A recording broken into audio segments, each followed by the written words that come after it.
이렇게 시작하고 있죠. 솔로몬의 세입금의 무게가 금 666달란트라. 그럼 어쩌면 우리가 좀 이렇게 들어봤던 숫자 아닙니까? 666, 666. 이 666이라는 숫자가 여기 말고도 요한계시록에 있는데요. 짐승의 숫자라고 되어 있습니다. 그래서 사실은 이 얘기를 좀 조심스럽게 좀 심층 있게 얘기해야 되는데, 짐승의 숫자, 그리고 특별히 말세에 있어서 이것이 이마에 인에 새겨진다라고 했죠. 그래서 한때는 뭐 코인 아니면 또 이마에 또 손목에 언젠가는 그런 666이라는 숫자가 새겨지고 그 사람들만 이 세상에서 어떤 뭐 사업을 할 수 있다, 뭐 어떤 소득을 이룰 수 있다, 뭐 이런 얘기 있는데 사실 정확한 얘기 아닙니다. 그러나 성경에 있는 이 숫자이기 때문에 어떤 의미인가는 한번 살펴보아야 될 텐데요. 제가 오늘 이 얘기를 드릴 때 먼저 666이라는 숫자의 그 의미보다 그 666을 담고 있는 그 앞뒤의 얘기가 더 중요한데, 오늘은 보세요. 666 이 숫자가 어디에 쓰였냐면 소위 말하면 그 물질, 재물, 돈에 관련돼서 쓰여지고 있다는 것입니다. 달란트라는 거예요. 666달란트. 제가 어제 이런 얘기를 했죠. 이 달란트는 굉장히 규모가 크고 큰 액수다고. 그리고 이것은 무게의 단위이기 때문에 이게 어마어마하다는 것입니다. 제가 오늘은 하나의 어떤 화폐의 기준처럼 아니면 이 규모를 좀 가늠할 수 있는 얘기를 좀 드릴까 하는데요. 이 달란트라고 하는 것은 무게인데요. 1달란트가 지금의 약 34에서 35kg. 여러분 그냥 이렇게 넉넉하게 35kg이라고 합시다. 1달란트가 순금 35kg이래요. 이걸 제가 이게 돈 우리가 아는 몇 돈이라고 한다면 제가 가늠이 안 되는데 상상해 보십시오. 35kg. 뭐 이 자리에 계신 분 중에 몸무게가 35kg인 분은 없지 않아요? 그럼 자기의 몸무게의 절반이라고 생각한다면 엄청난 무게 아닙니까? 666 달란트. 엄청난 겁니다. 근데 이 규모가 세입금의 무게라는 거예요. 세금으로 걷어들이는 무게라는 겁니다. 이것을 충당할 수 있다는 것이 엄청난 거고요. 만약에 이것이 우리의 인생의 무게로 다가온다면 이걸 감당할 수 있는 분이 있겠습니까? 이게 어마어마하다는 것입니다. 그러니까 즉 물질이 우리에게 큰 시험거리가 되기도 하고요. 물질이 강력한 위력이 되기도 하고 물질 때문에 우리는 죽기도 하고 살기도 한다라고 말할 정도로 우리는 물질 앞에 우리는 큰 어려움을 당할 수 있다는 것입니다. 그러나 오늘의 본문은 이 정도의 물질이 솔로몬에게는 아무것도 아니다. 솔로몬이 부귀영화, 우리가 좋아하는 네 글자죠. 부귀영화 누리고 있는 얘기를 하고 있다는 것입니다.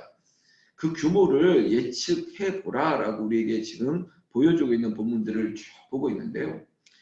보십시오. 16절에 그 외에 이러면서 모든 무역상들이 가져오는 것들이 있는데 은과 금 이걸 가져왔다. 그리고 그 이전에 그 이후에 9절 보면 솔로몬이 왕이 쳐서 느린 금으로 금 방패 200개를 만들었으니 방패 하나에 든 금이 600세겔이다.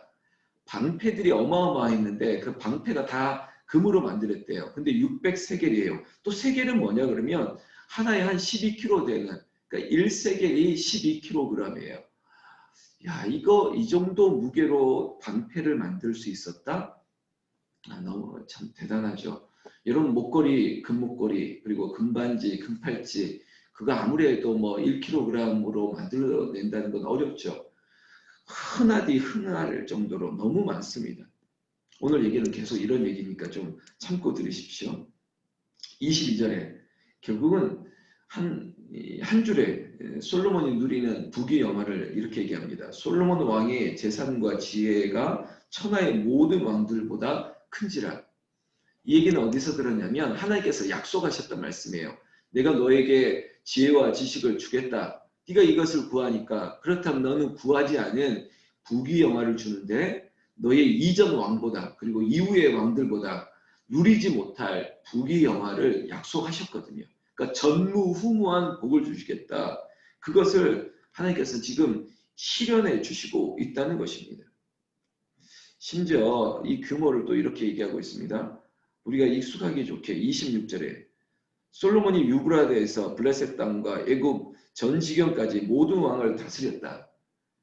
마치 뭐 지금 세계를 다스리는 뭐 미국의 대통령보다 더 큰 능력, 그 파워가 있습니다. 그리고 27절에 왕이 예루살렘에서 은을 돌같이 흔하게 했다. 은도 비싸지 않습니까? 은? 근데 은은 지금 아무 의미가 없을 정도로 돌멩이처럼 흔할 정도로 많았다는 것입니다. 그리고 백향목, 이거 굉장히 비싼 그 목재거든요. 지금으로 따진다면 뭐 인도네시아에서 들여오는 가장 비싼 원목인데 이것들이 이스라엘에는 가장 흔했던 뽕나무 같이 많게 하였다는 겁니다. 야, 이건 지금 이 이스라엘 역사적으로 본다면 이 정도 국위 영화를 누렸던 시대가 없을 정도로 솔로몬의 왕이 이것을 구가하고 있었던 얘기를 하고 있습니다. 더 이상 얘기하면 안 되겠고 제가 오늘 무슨 얘기를 드리고 서로 기도하려고 하냐면 욕심이 나죠. 하나님 좀 더 넉넉하게 살기를 원하고 좀 더 좋은 환경과 좋은 것들을 누리고 싶죠. 이것이 기복적이거나 이것이 사치스러운 게 아닙니다. 이걸 누려봐야 됩니다. 그러나 이것을 어떻게 누리냐는 앞으로 얘기를 할 건데 솔로몬의 말년이 아름답지 않았습니다. 이것을 하나님 주셨다면 이것을 끝까지 누릴 수 있는 은혜가 있어야 되는데 그 은혜가 멈춰져 버렸습니다. 결국은 솔로몬 다음 자녀들이 어려움을 당하고 있는 이야기를 나중에 보게 될 것입니다.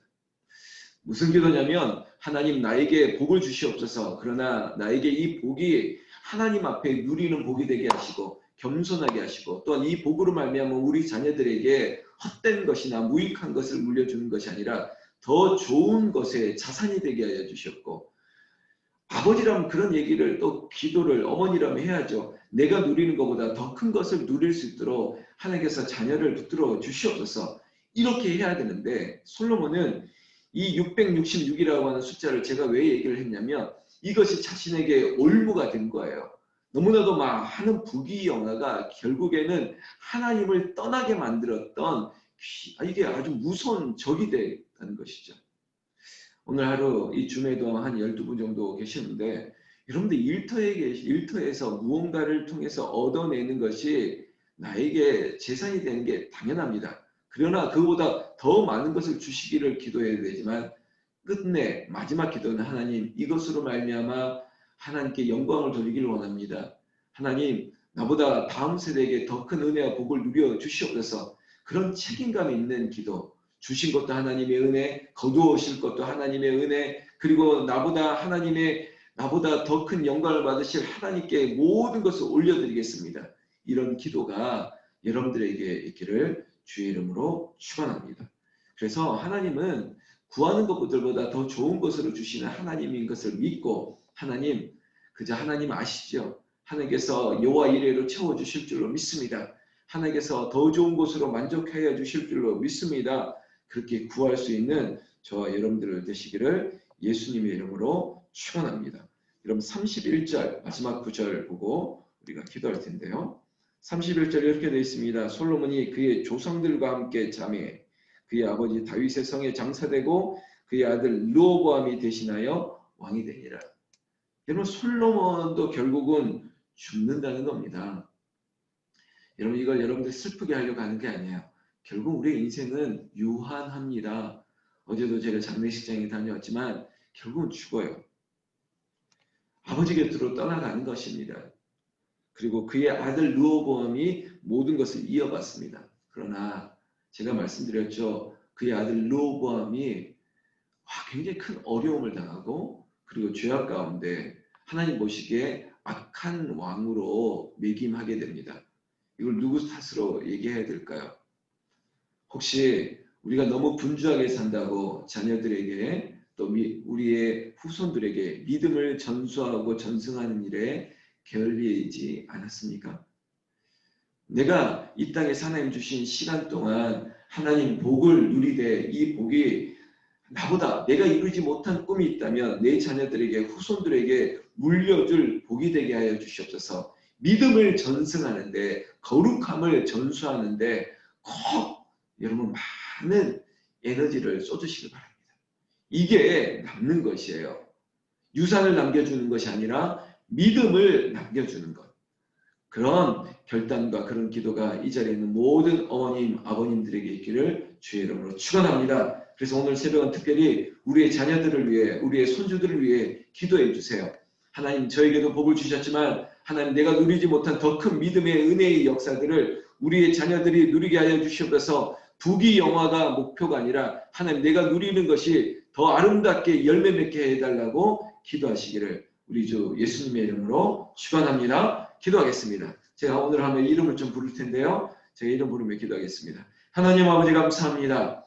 양원수 권사님 붙들어 주셔서 아버지 직장 다니는 분주함 속에서도 믿음을, 은혜를 잃지 않게 하여 주시옵소서. 강정선 집사님도 아버지 하나님 직장을 오고 가고 있습니다. 하나님 그곳에서 믿음을 허락하여 주시옵소서. 양명훈 권사님 아버지 노년 세대가 은혜의 세대가 되게 하시고 그리고 축복을 전수하는 역사 있게 하여 주시옵소서. 김영문 장로님 하나님께서 기름 부어 주셨사오니 거룩함으로 무장되게 하여 주시옵소서. 김현희 집사님 직장을 오고 가고 있습니다. 그곳에서도 하나님의 영광이 되게 하여 주시옵소서. 이복희 집사님을 강하게 붙드셔서 재택근무를 하든 어머님을 모시는 일에 모든 것이 기쁨이 되게 하여 주시옵소서. 정현숙 권사님 아이들과 함께하는 시간들이 있습니다. 아버지 손자 손녀에게 믿음을 전수할 수 있도록 하나님 축복의 할머니 되게 하여 주시옵소서. 최신희 전사님 사명 감당하고 또한 일터에서도 아버지 말씀 안에 굳게 세워 주시옵소서.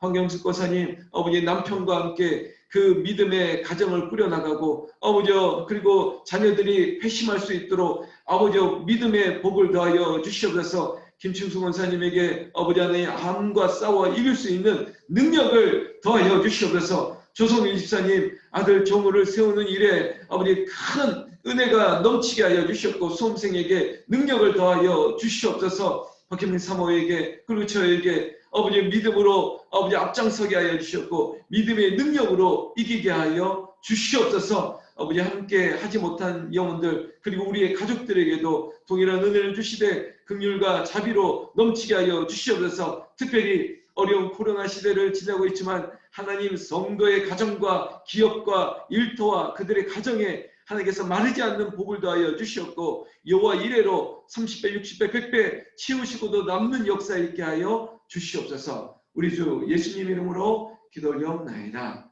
아멘. 우리 한번 주님 이름 부르며